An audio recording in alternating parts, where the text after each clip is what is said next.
If you're watching the recording of this session on YouTube, I invite you to join me next time live. We do this every Saturday at 11 a.m. Eastern, and you can attend for free by starting your free trial on quantreasoning.com.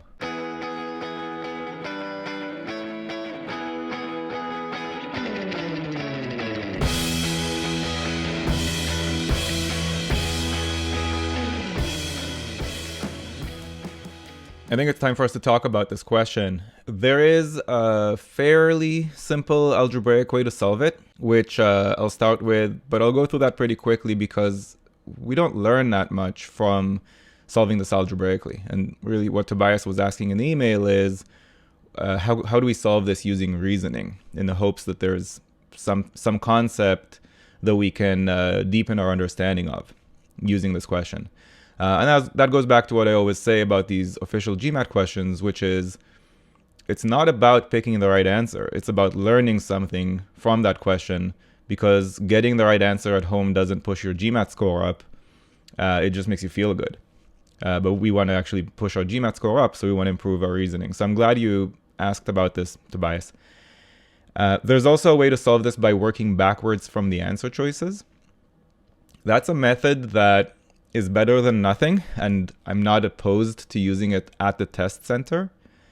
But if you use that at home and get the right answer and feel good about it and move on to the next question, then you've really wasted a question. So I'm not even going to show how to solve this by working backwards from the answer choices. I'm sure you can find how people do that online, but I won't waste our time on that.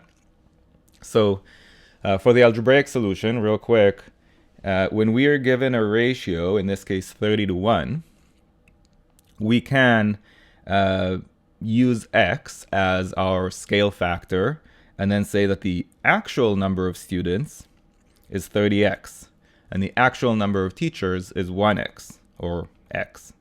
Okay, so I've got in the numerator students and the denominator teachers, actual numbers. Now that they are in actual numbers, I can add actual numbers, which in this case are 50 students and 5 teachers. Now we are told that this new ratio of total number of students after the change, this is, by the way, a hypothetical change. You'll notice in the language they said if so-and-so were to increase, so that's a hypothetical kind of language, the ratio would be. And so if this were to happen, the ratio would be 25:1, and then you solve for x. So just take you very quickly through solving for x. We'd multiply both sides by x plus 5. So on the right hand side, you'd have 25x plus 125. Subtract 25x from both sides. Subtract 50 from both sides. Divide both sides by 5. I took the liberty to recreate that question using other subject matter. Just take a moment to read it and notice that it's an identical question with a different context. Are you all seeing the analogy here, how this question is identical to the previous question? We're talking about some ratio of 30:1. All right, and in a highway, you'd usually be able to get more miles per gallon than you would in the city. And we don't know the actual number of miles or the actual number of gallons, but we're told that if you add 50 miles and 5 gallons, the new ratio would be 25:1. Look, in both cases, we have some ratio of 30:1. And then we're adding 50 to the numerator of that ratio and 5 to the denominator. And that leads us to a new ratio, a hypothetical ratio, because it's a hypothetical change, of 25:1. So I kept the numbers the same, I just changed the context. Instead of a ratio of students to teachers, it's a ratio of miles per gallon. Miles per gallon will give you fuel efficiency. It's a measurement of fuel efficiency. Yeah, you were thinking of miles per some kind of time measurement, like miles per hour or miles per minute. That will give you a speed. And I would ask you, why are you trying to map it, of all the ratios in the world, why are you trying to map it to that one? Just because in both cases we're talking about distance? Because there's a lot of other ratios you could try to map it to, like students to teachers. An unemployment rate is a ratio. So there's a lot of ratios in the world, and I would encourage you to not try to map this to one of them in particular, just because the numerator in both cases is miles. I want to try to think about it more conceptually, in abstract form. In both cases, we're talking about a ratio, whether it's students per teacher or miles per gallon. In both cases, it's ratios, and the numbers are the same in both questions. So really, these questions are identical. I just changed the context or the subject matter. And what I'm hoping to show here is that there's really no limit to the creativity of the test writers. They can reuse the exact same question in different contexts, and it looks like a different question.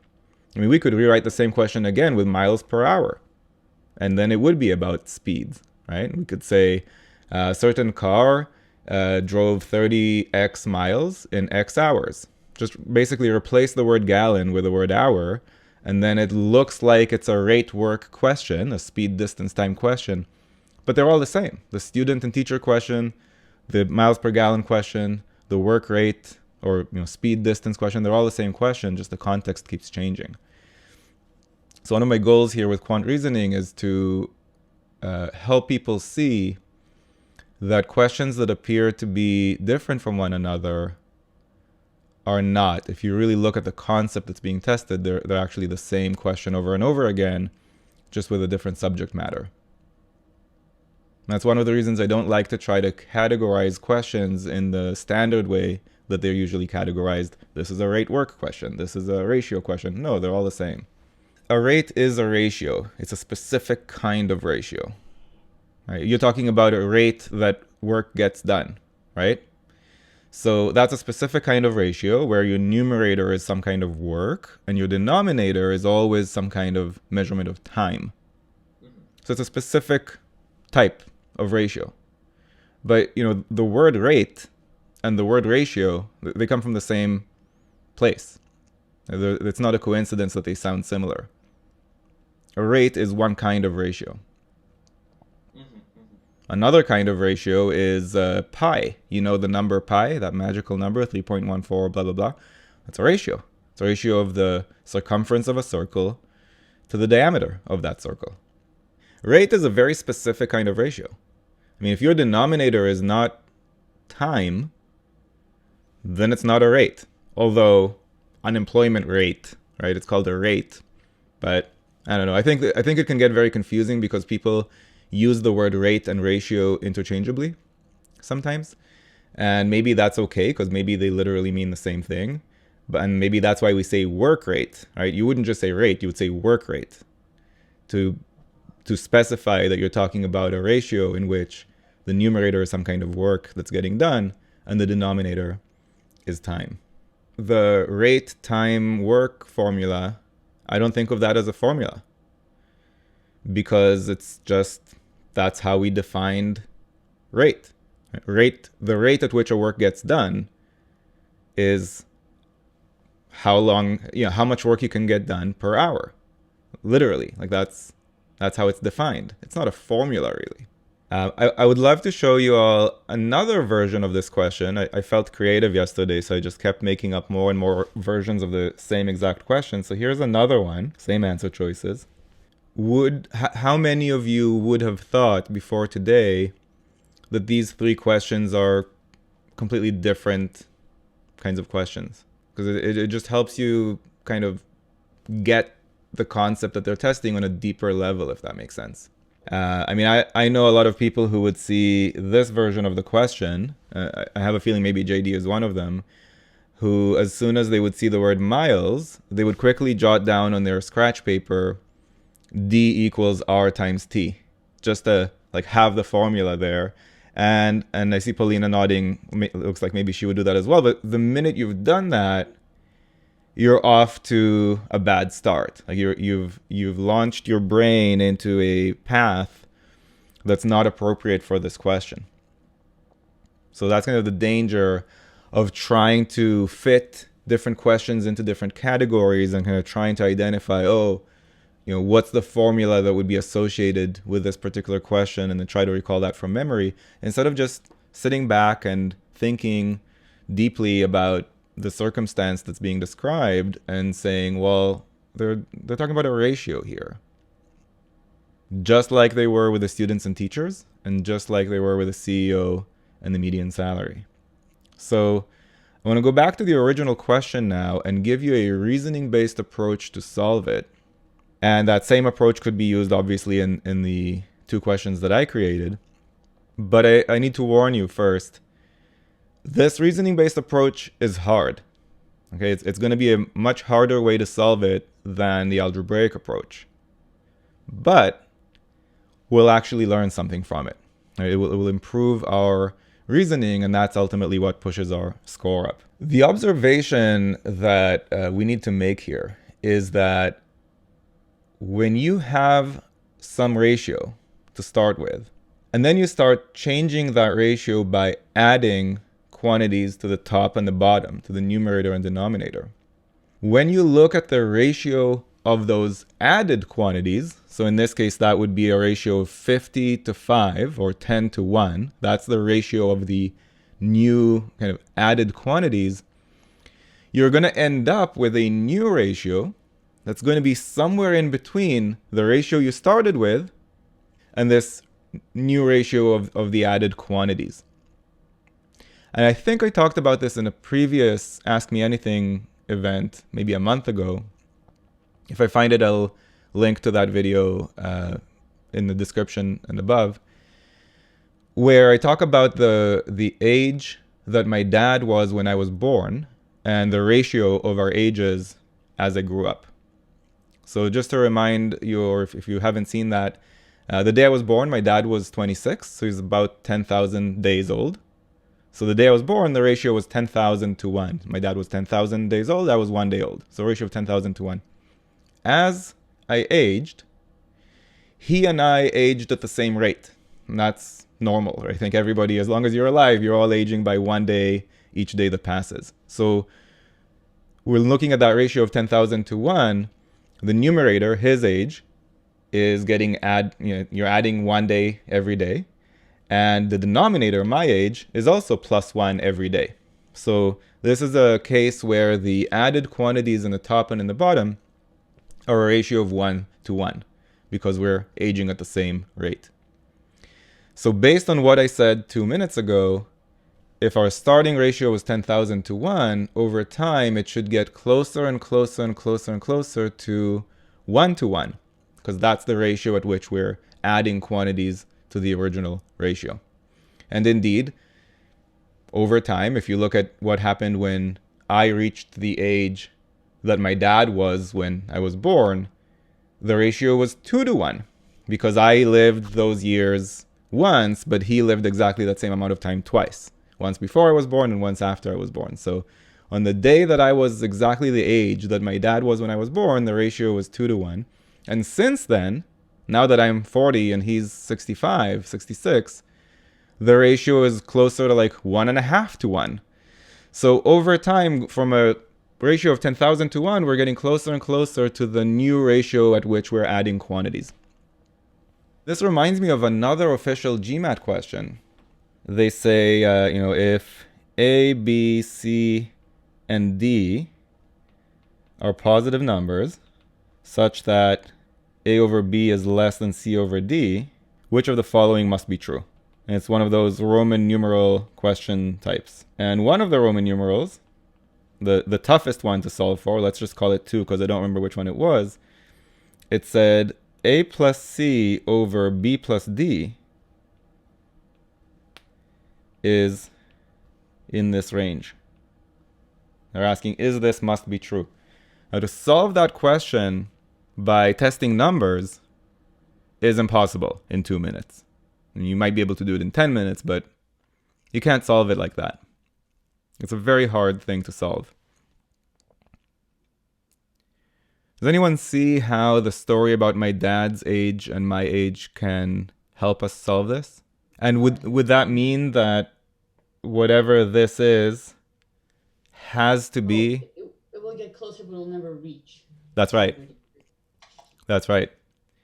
So that thing that I have here circled, it has to be somewhere in between my starting ratio, which we'll call A over B in this case, and my new ratio of the new quantities that are being added, which in this case is C over D.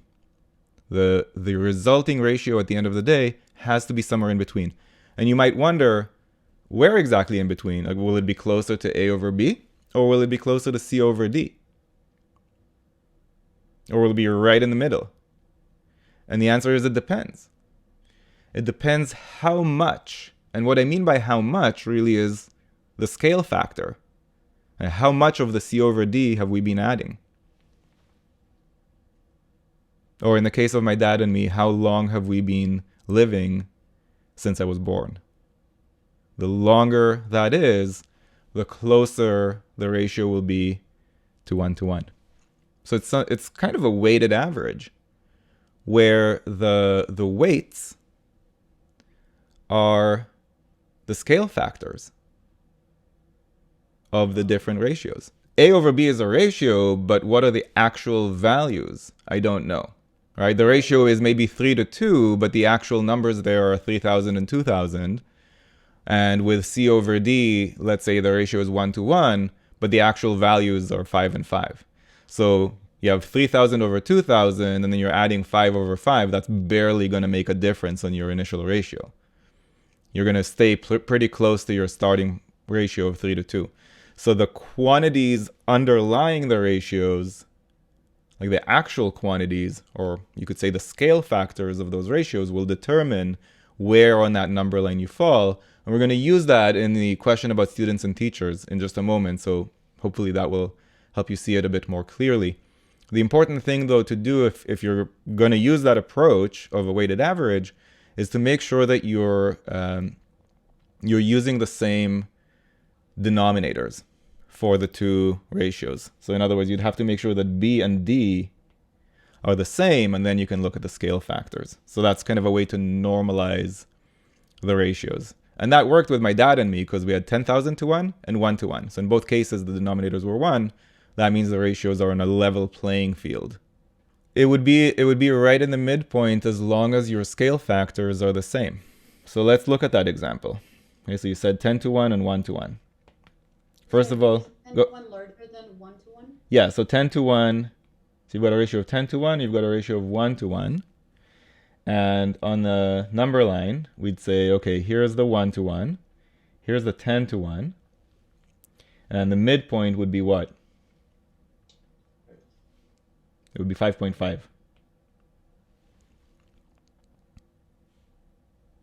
So JD is asking, when would we be exactly there?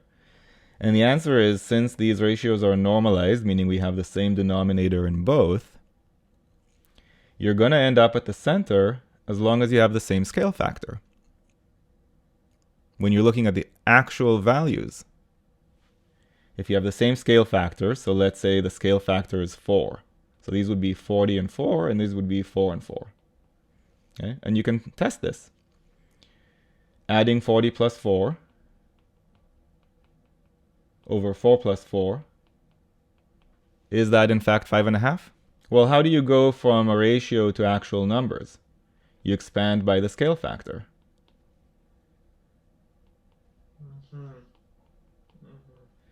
So as long as the scale factor is the same, in this case, scale factor of 4 in both ratios, then you're going to end up exactly at the midpoint between your initial ratio and your kind of new ratio at which you're adding quantities. You just need B and D to be equal. You need to modify the ratios so that the denominators are the same if you want to use this technique. So earlier I gave an example of starting ratio of 3 to 2. And then we're adding quantities of 1 to 1. Well, there the denominators are not the same. You had a 2 versus a 1. So how do you normalize those ratios? Instead of calling it 3 to 2 and 1 to 1, you'd call it 3 to 2 and 2 to 2. Just expand that second ratio. And then you can apply this technique. So you do need the denominators to be the same, and then you can make inferences about the scale factors in connection with the ending ratio. So let's say that we have a starting ratio of, just to make it a bit more interesting, let's make it a ratio of 7 to 4. Okay. And let's say that we start adding, so this is the original ratio. And we start adding quantities in this new ratio of Let's make it quite challenging. A new ratio of 5 to 3. Well, before we normalize, let's just go ahead and say the following.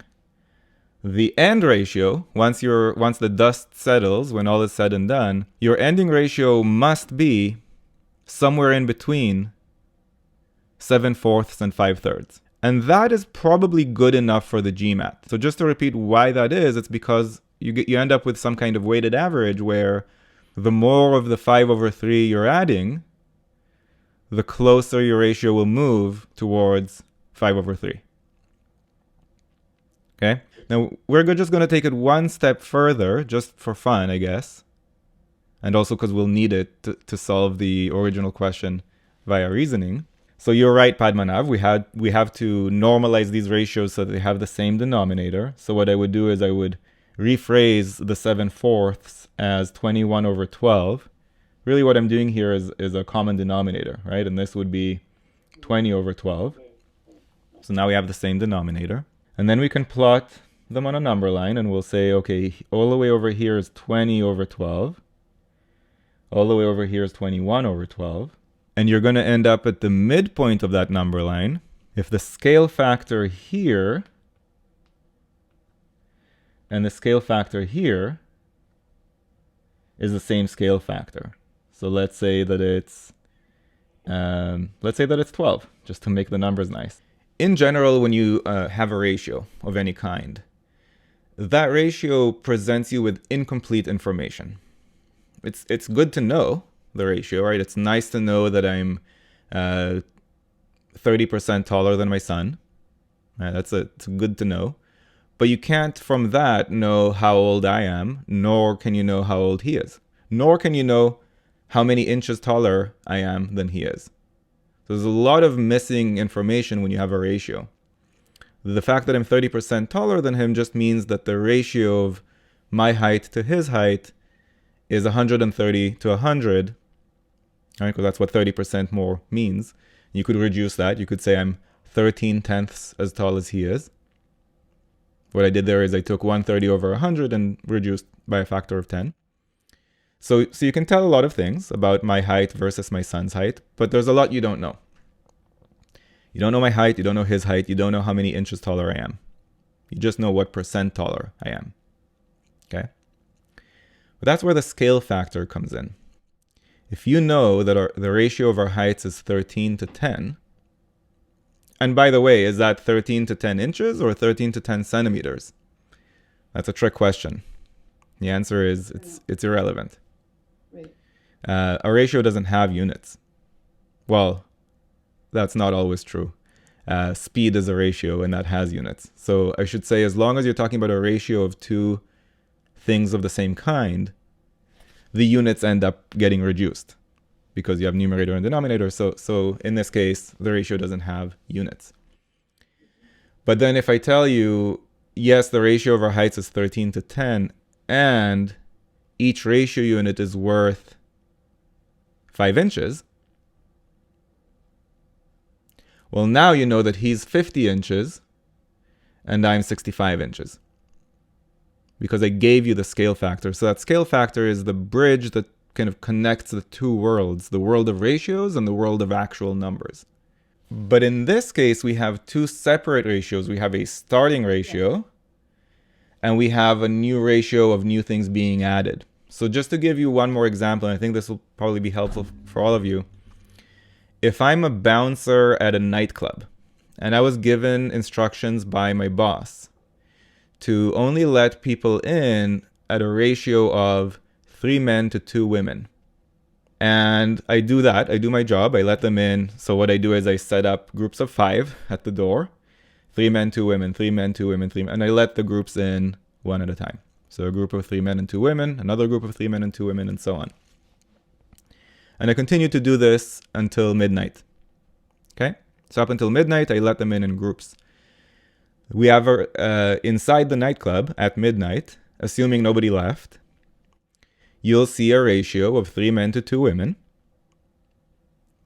with a scale factor, which is what? The scale factor is exactly the number of groups of 5 that I let in. That's your scale factor inside the club. But you know what? At midnight, for whatever reason, I decided to break the rules. I, the bouncer, decided to break the rules. And from midnight on, I decided to allow men and women in a new ratio of 5 to 3. So 5 men to 3 women. From midnight onwards, I decided to allow them in at a ratio of 5 men to 3 women. So I was setting up groups of 8.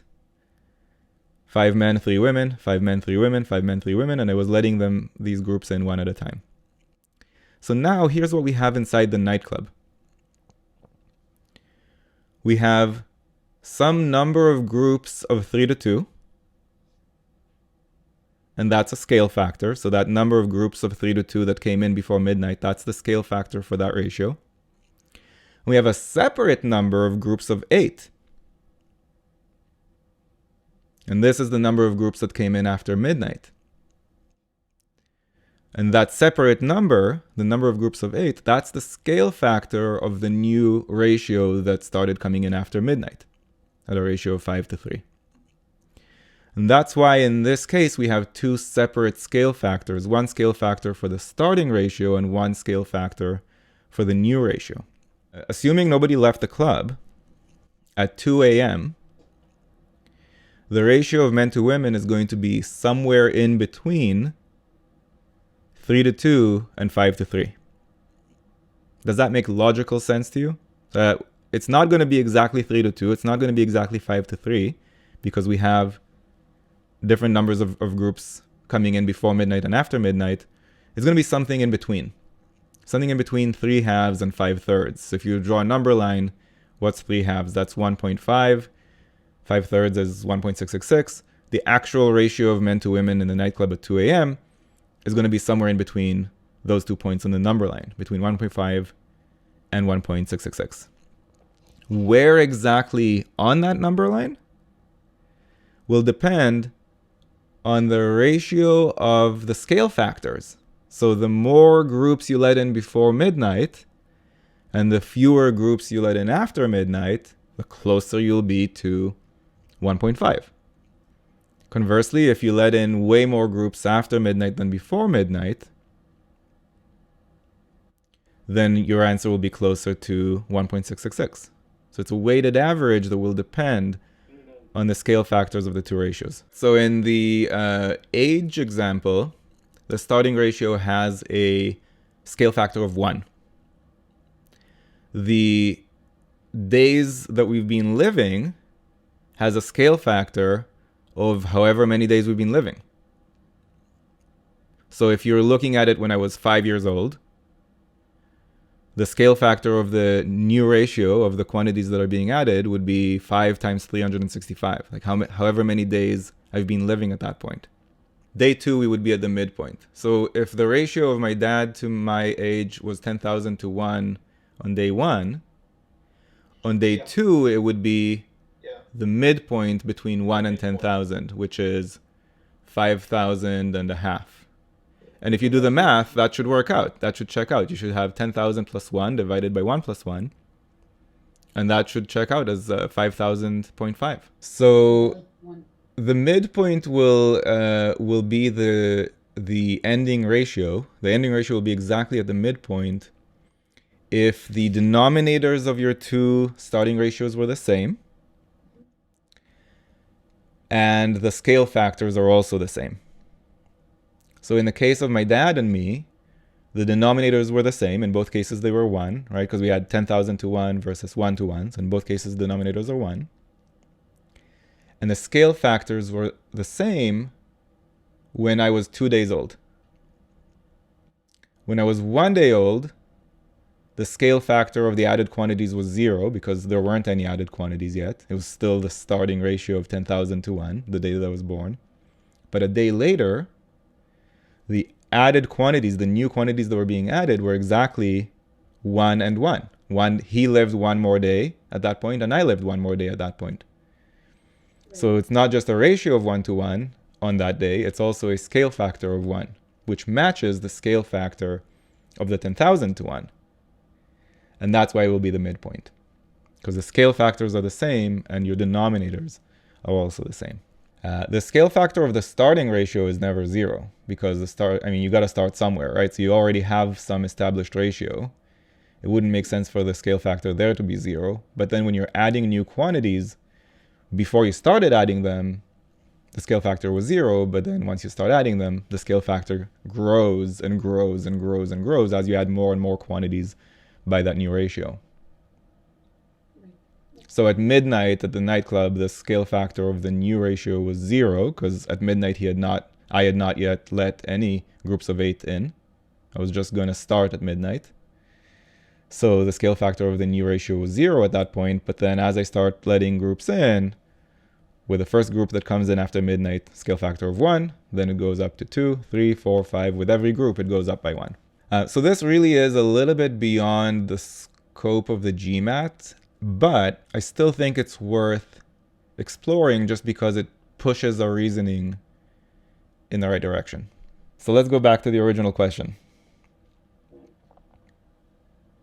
I think it's good that we spent all this time thinking about it and discussing it because now I think it's going to be pretty straightforward, but we'll see. You do know the scale factor for the added quantities, right? If you were using a ratio of 10 to 1, for the new quantities being added, the scale factor for those quantities is what? And who do you think has the greater scale factor, the starting ratio or the new ratio of the new quantities? We don't know the scale factor of the original ratio. In fact, that's what we're trying to find out. All right, if I can find the scale factor of the starting ratio, then I'll know the answer to the question. But let me ask this again. Do you think that the scale factor of the original ratio is bigger or smaller or the same as the scale factor of the new quantities being added? And why, or like how would you be able to tell that? Yeah, so you're making the observation that 25 is closer to 30. All right, here we have a distance of 15 and here it's only a distance of 5. So we could actually go as far as to say that 25 is 3 times closer to 30 than it is to 10. You see how I did that? Why am I saying 25 is thrice as close to 30 as it is to 10? Because these distances have a ratio of 3 to 1. So just looking at that number line and seeing where 25 sits between 10 and 30, we see that it's 3 times closer to one side than it is to the other side. Now I should also point out the denominators we're using here for 10 to 1 and 30 to 1 are the same, and that's important. If we want to use this strategy, we have to make sure the denominators match, so that the ratios are on an even playing field. Exactly. I'm looking at the ratio of the new quantities being added. They're asking about one ratio unit of the starting ratio. So if the scale factor is 15, 1 times 15 is 15. So as I said before, algebraically solving this is so much easier than this. But you miss an opportunity to improve your reasoning when you do that at home. But at the test center, this particular question, at the test center, I would solve algebraically. Other questions, though, like that other one I recalled from one of the practice tests, the official practice tests, I was able to solve immediately without pen and paper because I get this concept. Remember that one with the A over B and C over D? So just to articulate this once for everybody here and also on YouTube, because 25 is 3 times closer to our starting ratio than it is to our added ratio, our added new ratio, because it's 3 times closer to the starting ratio, that starting ratio's scale factor must be 3 times as big as the scale factor of the added quantities, which we can see here was 5. So that means the scale factor for the original ratio was 15. And the question wants to know about the present number of teachers, meaning without the hypothetical stuff happening. So the starting, the original number of teachers, which we knew as one ratio unit for that original ratio. But now that we know that that ratio has a scale factor of 15, we can select 15 as our answer. Because 1 ratio is 15, or 1 ratio unit, I should say, is 15 actual teachers.